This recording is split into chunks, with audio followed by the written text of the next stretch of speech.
Mira ese ahí. ¿Qué te pasa, tío? Sinceramente. Pues mi padre acaba de salir del hospital. Jalo. Ya si eso salgo mañana. Pero hoy no. Deba.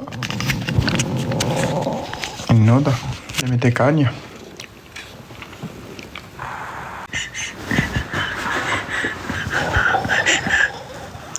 No.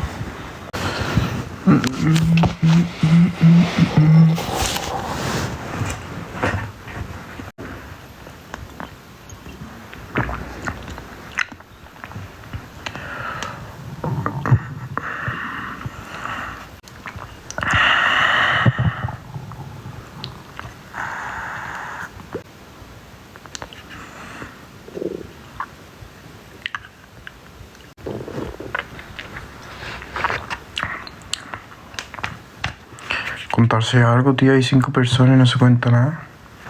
Nadie.